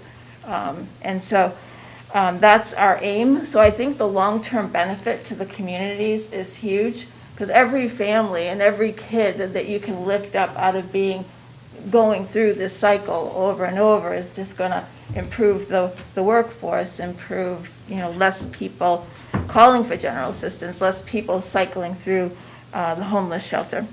So we're new to requesting funds from Ellsworth. I don't believe we've received funding. Usually it was, when you're open, come back and talk to us, which I can understand. So we are, let's see. As far as funding, I know it's kind of important to know, well, what's the big picture, right? The only guaranteed money that we get, and that's if we're full, if all our apartments are full, is from our project-based vouchers, which is money from the Housing Authority. But since we have that, and that gives about a third of our budget. So every year, we need to make up that difference. What was I gonna say? Oh, because we get project-based vouchers and we're not a shelter, we don't qualify for just about every other government and state funding. We're going to advocate that this approach is something that's proven to be very effective, so hopefully we can generate some new funding sources through the state and federal governments. But right now, we're kind of in an odd place. So we're just getting started. We're trying to develop a track record. A lot of granting organizations want to see, well, how much have you done? Like, they want to see a track record. So we're like the kid who just got out of college and wants a job, but we don't have any job experience. So anyways, and so we are really hopeful that Ellsworth will consider supporting Families First Community Center. We're located here in Ellsworth, but we can serve outside of, all of Hancock County. In addition to the 6 families that live at the house, our plan is to have outreach services, because of course 6 families is a pretty limited amount of people. So as people need help, we plan to have someone, and our budget right now is projected for just a part-time person. We only have 1 employee, and we only hired them a short while ago. We've been mostly a volunteer project. So there are 11 other towns around that have supported us, so we really hope that Ellsworth will want to join them in helping us out. And I also have some information if you guys want to take that, and if you need more. Yeah. Terry? Yeah. You said that you knew, but I just looked at the FY21 budget. We put aside $1,000 for your group last year. Oh, really? With the stipulation that they were fully open. That they were open. Oh, okay.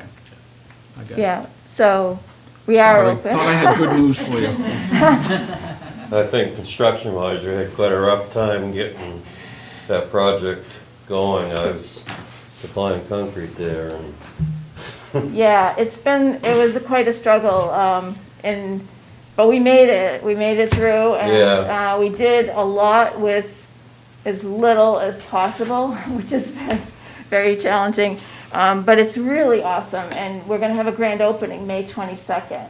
So I invite anyone and everyone to come. When people see the house and see the apartments that we've put together, they're absolutely amazed.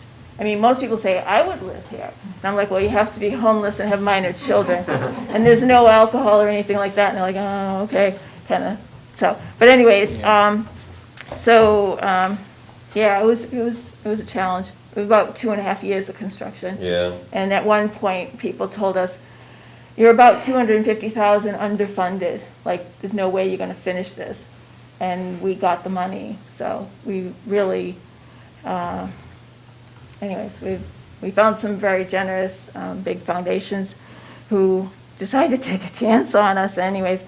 And we're ready. So we're really excited to start working with people. Although I have to say, it's not going to be easy. The people who are in this situation have a lot, they come to us with a lot, but we really want to try to help. And especially for the little kids, like that's what gets me. They come in with a 9-month-old or a 2-year-old, and that's the life that you can dramatically change. If they can grow up in a house where they don't have to worry that when they come home, is it going to be safe? Is there going to be food? Just all of those things that cause that instability. Those kids don't do well in school. They're moving around. They're in different schools all the time. So our hope is that this will really be a real positive change for a lot of people. So. I don't know if you have any, and so we are requesting $1,000. And anyways, thank you. Thank you. Thank you. Downey's Community Partners. Sure. I also have some handouts. Thank you very much. Chairman Hamilton, Ellsworth City Councilors, Manager Mosier, my name's Mark Green. I'm Executive Director of Downey's Community Partners. We're the community action agency for Hancock and Washington counties. And what that really means is we provide services to low-income families and individuals. We're certainly the largest provider of these services in this region. Those of you who have been on the council for a while remember seeing me every year. So far I've been unsuccessful in convincing you to provide a contribution to Downey's Community Partners. But I also think it's valuable for me to come and talk to you a little bit about what we do, because frankly we're all in this together. I was listening to your General Assistance Director talk about the fact that GA is down a little bit this year. I don't know this for certain, but my guess is a lot of that reason is that there's a rental program that we're currently operating with funds received from the state and federal governments. And I don't know the number just for Ellsworth, but in our region, we've distributed about $3 million of rental assistance. A lot of that would have gone to Ellsworth because Ellsworth is the largest community in the region with a lot of rental properties. So my guess is that that is the reason, and that's what I mean, we're all in this together.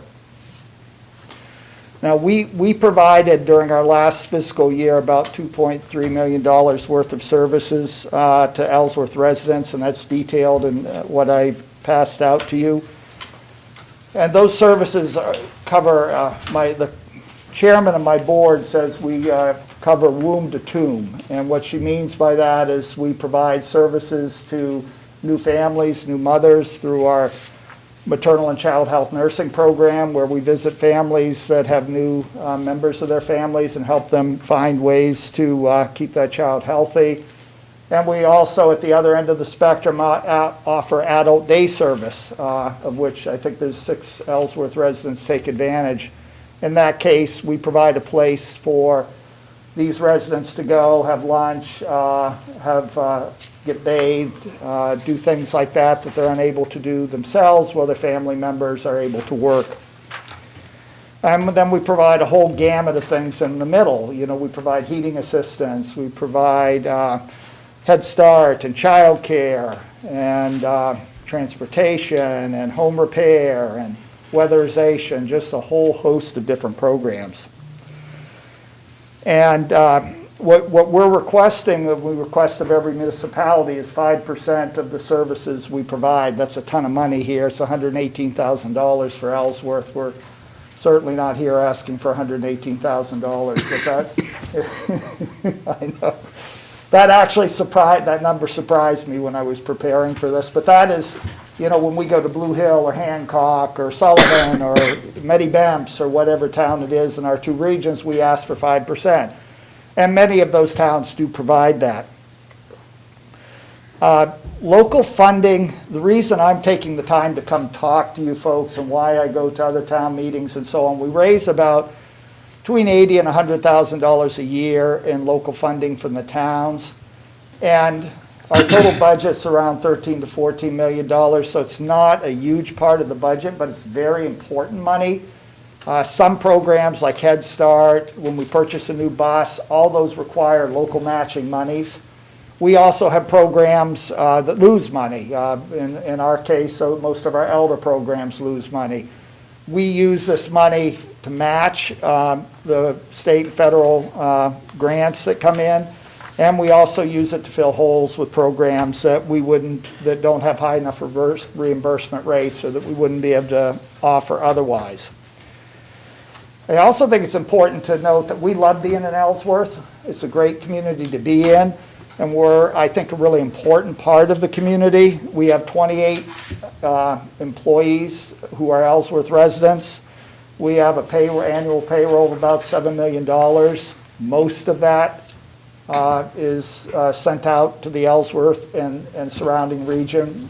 Some of it obviously also goes up into Washington County and so on, but most of our employees and all of our financial operations are based right here in Ellsworth. And the argument that usually I hear when I come talk to the city council in past years is, well, you don't pay property taxes, therefore we shouldn't be contributing. And so my background was I was a city manager for many years before I took this job, and so I know how to calculate tax rates and so on. So I just went back and looked at what our tax rate would likely be if we were paying taxes to the city of Ellsworth, because we own two properties here. We own on 248 Bucksport Road, and then we own and that's where most of our administrative offices are. And then we also have a building at 18 Avery Lane where we have classrooms for Head Start and a little bit of administrative space. And my best guess is that those two buildings together are worth about $2.3 million, and that if we were paying property taxes in Ellsworth, we would be paying somewhere between $40,000 and $50,000 a year in property taxes. So going back to what I originally talked about, we provide $2.3 million worth of service. We generally ask for 5% at $118,000. We would have paid $50,000 in property taxes. We're still contributing a lot to the community. And with that, I know you folks have already had a long night, and I don't want to yak at you anymore, so I much appreciate the opportunity to come talk to you too, and thank you very much. Be happy to answer any questions you might have. Thank you very much. Thank you. Life Flight of Maine. No. And Your Place Inc. Last one standing. Sorry, it was alphabetical. My name is Mimi Nangle. I'm on the board of Your Place. We are a recovery center in Ellsworth. We've actually been there for a little over 25 years, and probably most of you don't know where we are, which is why we are looking to see if you could donate some money so that we can put some signage up. In the past, the building has mostly been used for 12-step meetings.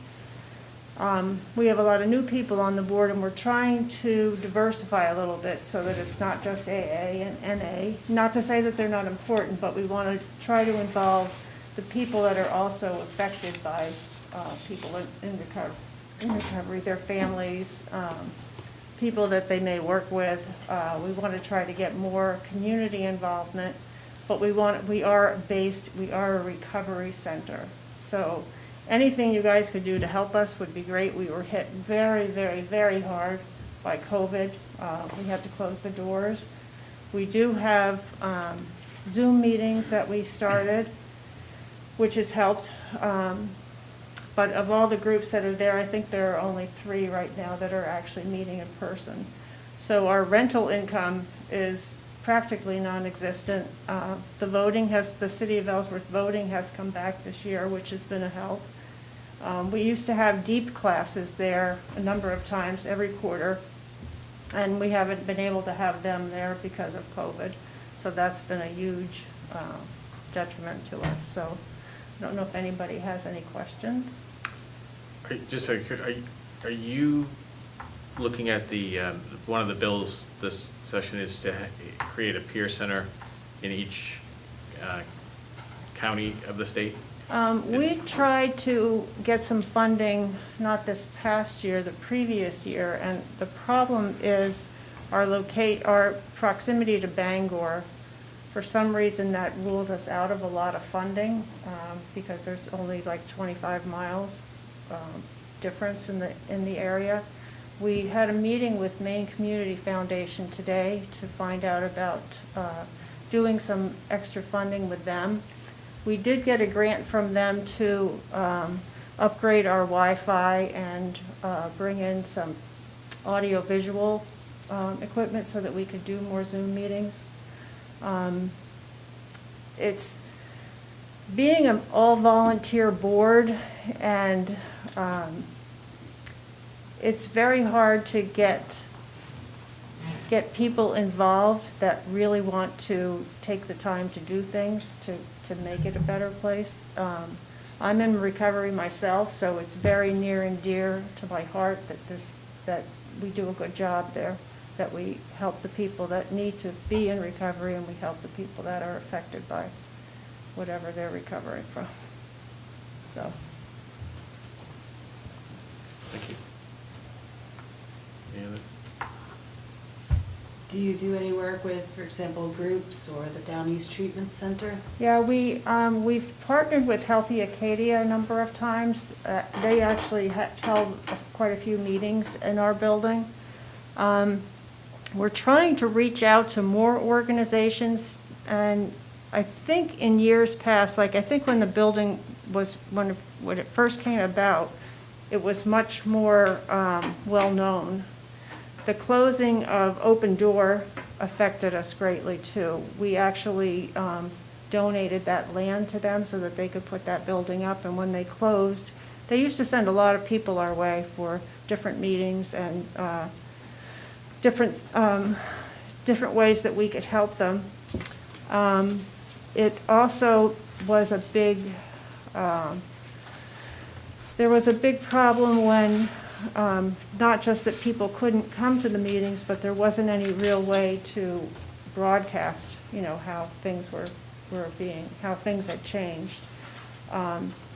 We've, especially going through Maine Community Foundation, they've showed us different ways that we can reach out to different organizations. We joined Maine Association of Nonprofits, which I think will also help us. But one of the biggest things, I mean, our budget is, like listening to you guys talk about money here, I was like, oh my God. You know, our budget for last year was $15,000. So, I mean, to ask for $500 for a sign, that's huge for us, you know, but we feel as though if we could make it more open to people, that would be huge for us. So, any other questions?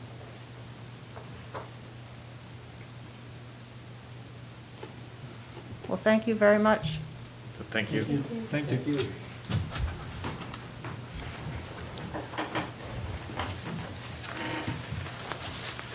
hope you don't have to stay too much later. It depends on how well behaved everyone is. We could sit here for another hour. I'll just talk slow. And then he was expelled from the council. All right, that concludes our agenda for this workshop. Councilor Grindle, we decided prior to your arrival that we are going to add a meeting on the week of May 10th. We have a meeting scheduled. We're going to have a meeting on the May 12th as well. It's a Wednesday at 6. Can you let me know if that doesn't work? What we want to do is have the library on that night, standalone. We're gonna meet on the 10th. We will meet on the 10th, and then we'll meet on the 12th, if that date works. Does that work for you? Okay. Okay. So we'll put that out, and that way, we just anticipate that, one, there's a big agenda on the 10th, and this will split it up a little bit. Yeah, so, so on the 12th, the library will not only present their budget, but also their capital. So Yeah. they won't come down the 10th at all. So we can take care of it all in one meeting with them. So the next meeting is May 3rd at 6 p.m. and that is for the public safety budget, police and fire, and dispatch. Be there, be square. All right, thank you. Thank you.